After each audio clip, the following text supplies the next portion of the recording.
जादू। अपने बेटे रिशु के माथे से टपकते हुए पसीने को देखकर सविता की हालत खराब हो गई।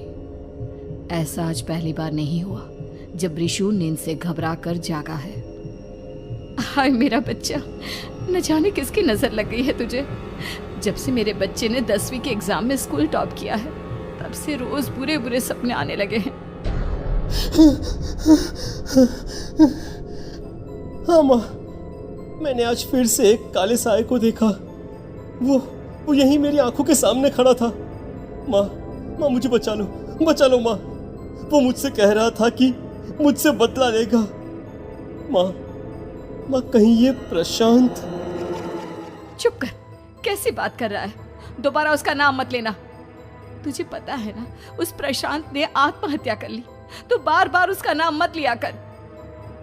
मम्मी, क्या सच में प्रशांत ने आत्महत्या की थी? चुप कर, बहुत सवाल पूछता है आजकल। और फिर रात के वक्त सविता के पूरे घर में एक अजीब सा काला धुआं छाने लगा। गहरी नींद में सोई सविता की जैसे ही आंख खुली उसका दम घुटने लगा। वो दौड़कर रिशु के रूम की तरफ गई जहां उसके दरवाजे पर घूमती एक काली परछाई देख वो बुरी तरह से घबरा गई। कौन है वहाँ? कौन है? सामने आओ। ये मैं हूँ, तुम्हारी काली करतूत।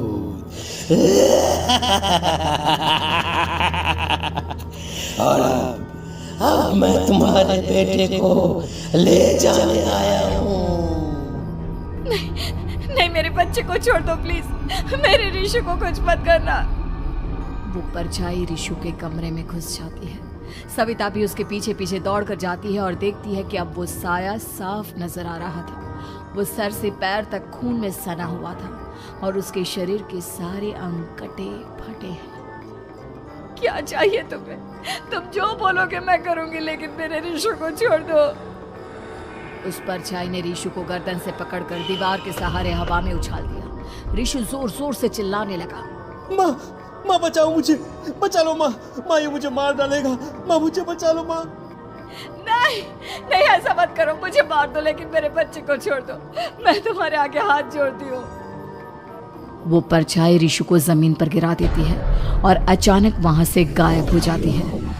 रिशु, मेरा बच्चा, तू ठीक तो है ना? कुछ बोल बेटा, क्या हुआ है तुझे? मैं ठीक हूँ माँ। क्या हुआ था यहाँ पर? कुछ नहीं बेटा, कुछ नहीं। तू परेशान मत हो। हम कल ही गांव के बाहर जो तांत्रिक महाराज रहते हैं उनके पास चलेंगे। ठीक है माँ, हम जल्द ही उनके पास चलेंगे। मुझे बहुत डर लग रहा है माँ। ये बार बार मुझे डरावने सपने आना, ये सब हमारे साथ क्यों हो रहा है माँ? अगले दिन सविता अपने बेटे रिशु को लेकर गांव के बाहर तांत्रिक के पास जाती है। जिस जगह पर तांत्रिक रहा करता था वो जगह बहुत डरावनी थी। चारों तरफ कंकाल और खूब भूतियां नजर आ रही थी। गांव से दूर वीराने में उस जगह पर जोर से आंधी चल रही थी। रिशु ने डर कर अपनी माँ का हाथ पकड़ लिया। माँ मुझे बहुत डर लग रहा है। ये कैसी जगह है? देख बेटा, हमारे साथ जो कुछ भी हो रहा है उसका इलाज सिर्फ और सिर्फ ये तांत्रिक महाराज ही बता सकते हैं। अब यही है जो हमें प्रॉब्लम से बाहर निकाल सकते हैं। जैसे ही सविता और रिशु तांत्रिक की झोपड़ी के अंदर पहुंचे, वहां का नजारा देखकर उनकी आंखें फटी की फटी रह गई। तांत्रिक की झोपड़ी के अंदर कई सारे लोग अपनी गर्दन घुमा घुमा कर जोर जोर से चीख रहे थे। कौन हो तुम और यहाँ क्यों आई हो? महाराज, मेरे बेटे को कुछ दिनों से एक डरावनी काली परछाई नजर आती है और कल रात उसने मेरे बेटे पर हमला भी कर दिया।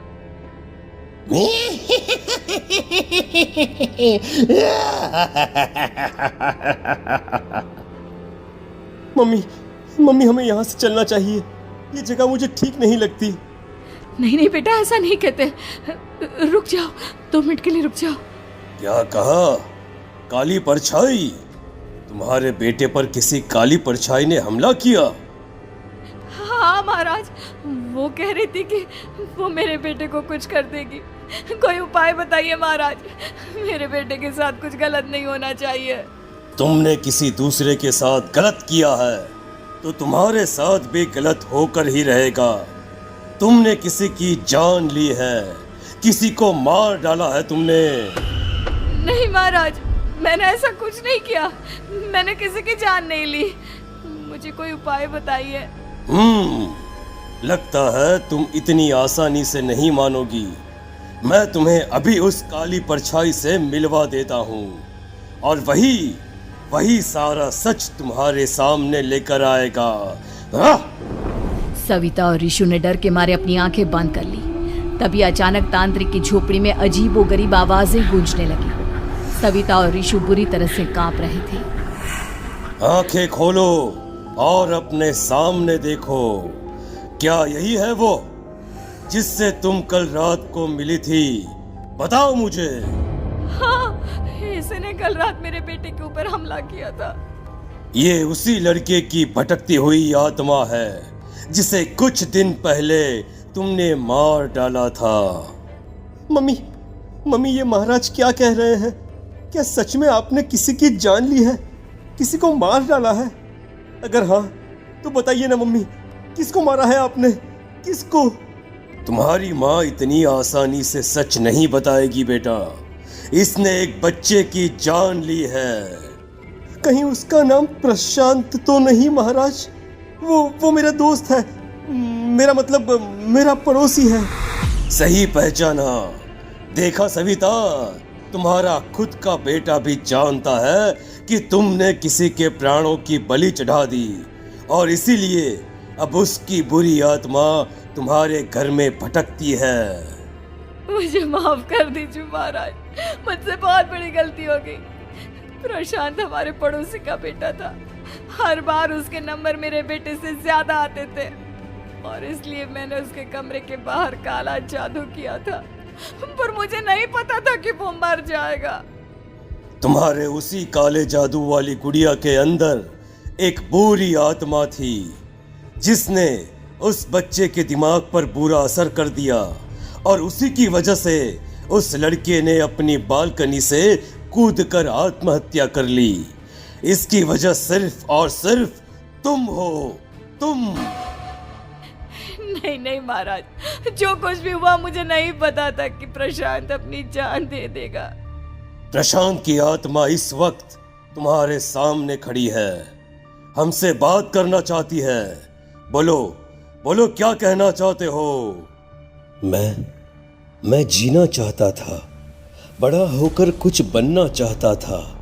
आपके बेटे से मुझे कोई परेशानी नहीं थी। अरे वो तो मेरा अच्छा दोस्त था। मुझे माफ कर दो बेटा, मुझसे बहुत बड़ी गलती हो गई, मुझे माफ कर दो। माफ करने से मुझे वापस जिंदगी नहीं मिल जाएगी। मेरे माँ बाप आज भी मेरे लिए रोते हैं। आपने मेरे साथ बहुत गलत किया है, बहुत गलत। और तभी अचानक प्रशांत की आत्मा वहां से गायब हो जाती है। सविता जोर जोर से रोने लगती है। सुन लिया तुमने? ये तुम्हारे अपने ही किए हुए पाप हैं जो इस तरह से तुम्हारे सामने आ रहे हैं। माँ, ये आपने अच्छा नहीं किया। सिर्फ 10th बोर्ड के एग्जाम में मैं टॉप कर पाऊँ इसीलिए आपने मेरे दोस्त के ऊपर काला जादू कर दिया।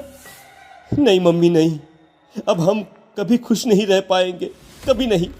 मेरे दोस्त की आत्मा को कभी शांति नहीं मिलेगी मम्मी, कभी नहीं। लेकिन मैंने जो कुछ भी किया सिर्फ तुम्हारे लिए किया।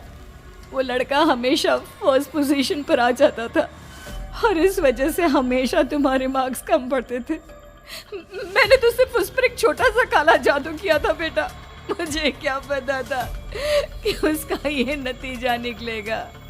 जिस गुड़िया को तुमने उस लड़के के कमरे के दरवाजे पर लगाया था, दरअसल उसके अंदर एक बुरी आत्मा का प्रवेश हो गया था, जैसा कि अक्सर काला जादू करते समय हो जाता है। मुझे अपनी गलती का एहसास हो गया है। मैं प्रायश्चित करना चाहती हूँ, आप बताइए मैं क्या करूँ? प्रशांत के घर जाकर उस काली गुड़िया को वहां से निकालकर यहाँ लेकर आओ। मैं उसे आग में जलाकर राख कर दूंगा और उसके बाद प्रशांत की आत्मा को हमेशा के लिए मुक्ति मिल जाएगी। अगली रात सविता चुपचाप अपने पड़ोसी प्रशांत के घर जाती है। प्रशांत के माँ बाप प्रशांत की मौत के बाद उस घर को छोड़कर हमेशा के लिए वहां से चले गए थे। जैसे ही सविता उस घर के अंदर कदम रखती है, उसका सामना अजीबोगरीब हैवानियत से भरी आवाजों से होने लगता है। ऐसा लग रहा था जैसे कोई बुरी तरह से चीख रहा हो। सविता जैसे ही प्रशांत के कमरे के बाहर पहुंचती है, वहां पर लटकी हुई गुड़िया के शरीर से खून टपकने लगता है। ये क्या हो रहा है? इस गुड़िया के शरीर से खून क्यों टपक रहा है? सविता हिम्मत करते हुए उस गुड़िया को वहां से उतारने की कोशिश करती है, लेकिन तभी अचानक से बहुत भयानक दिखने वाली औरत उसकी आंखों के सामने आकर खड़ी हो जाती है। मैं यहाँ से कहीं नहीं जाऊंगी, और अगर तूने मुझे यहाँ से हटाने की कोशिश की तो मार डालूंगी मैं तुझे। नहीं नहीं, मुझे तुम्हें यहाँ से ले जाना ही होगा, नहीं तो मेरा बेटा, उसकी जान को खतरा है। मैं तुम्हें नहीं छोड़ सकती। अगर तुम्हारे अंदर हिम्मत है तो मुझे इस घर से बाहर ले जाकर दिखाओ। और ऐसा कहकर वो औरत सविता के ऊपर हमला कर देती है और उसे हवा में उछाल उछाल कर जमीन पर पटकती है। लेकिन तभी अचानक मौका देखकर सविता अपने हाथ में ली हुई सुई उसके हाथ में चुभो देती है। हाथ में सुई लगते ही वो औरत जमीन पर तड़पने लगती है। ये क्या किया तूने? ये क्या कर दिया?